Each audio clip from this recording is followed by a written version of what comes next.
Hello，咁多位同學仔，我係奇 Sir。今日咧要講講咧，我哋上次 send 出嘅5年班小數乘法啊，好多同學仔咧喺呢一課咧都有啲問題嘅。點解咧？佢話一時咧就對唔齊個位啦，一時咧又唔知點樣乘啦，好多問題嘅。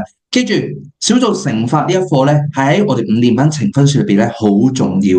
點解咧？因為咧佢要混合埋小數加減、小數乘一齊呈現出嚟，而且咧係一定係考嘅，係必考嘅課題嚟嘅。即係話咧應用題有一定有一題啦。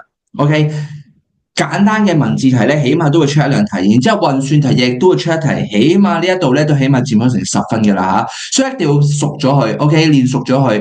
遲啲咧去到6年班咧，教埋小數除嘅話咧，會更加有呢個四則運算，更加混亂嘅。OK，咁啊，所以一定要練熟佢。OK，好啦，第一樣你哋會經常錯咧，就係數錯咗個小數位。咁啊，而家咧教大家點可以方便啲，亦都會數啱，好唔好？好，記住啊，口訣先。小數加減要對位，小數乘法要蛇仔。OK，搞清楚小數乘法咧係唔使對齊個小數位嘅。OK，小數加減先要對齊小數位，小數乘法咧就只係要數下蛇仔，即係數下有幾多個小數點，後邊有幾多個位嘅啫。逐個示範咯，好似呢一題咁樣。好啦，我哋首先忘記咗個小數點去照乘先，7321，好啦，照乘先，唔使理佢啊。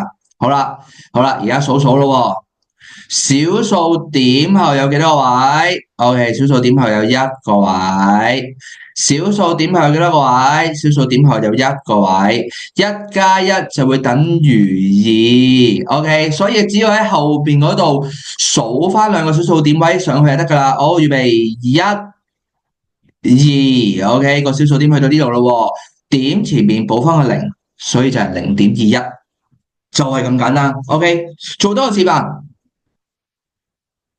好啦，0.56乘0.9，唔使呢個小數點 ，OK， 千祈唔好咧，阿 Sir 我對齊個小數點咁樣，咁樣對齊咗個小數點喎，咁樣補翻個0咁樣，唔需要嘅，記咗個口訣佢，小數加減要對位，小數乘法要蛇仔 ，OK， 小數加減先要對齊個小數點位嘅啫，小數乘法係唔使噶，好，照乘咯，96。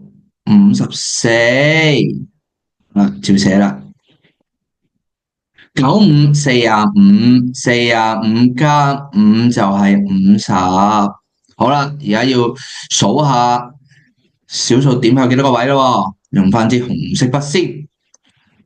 好啦，點後邊有2個位，寫個2字喺後邊。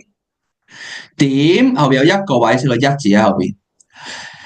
2加1等於3，所以喺最後2前3加1、2、3，小數點0.504，就係咁簡單，明唔明白？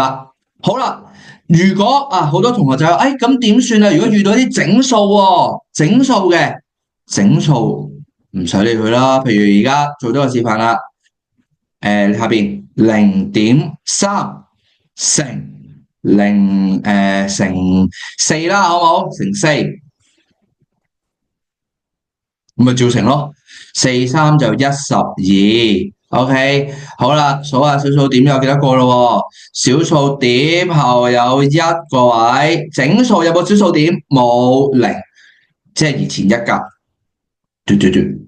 ，1.2啦，就係咁簡單，明唔明白？呢個咧就係我哋小數乘法裏邊最重要記住嘅，就係小數加減先要對位，小數乘法係唔使嘅，要畫蛇仔，好似咁樣畫蛇仔。OK， 臨考前聽多幾次 ，OK， 記咗佢。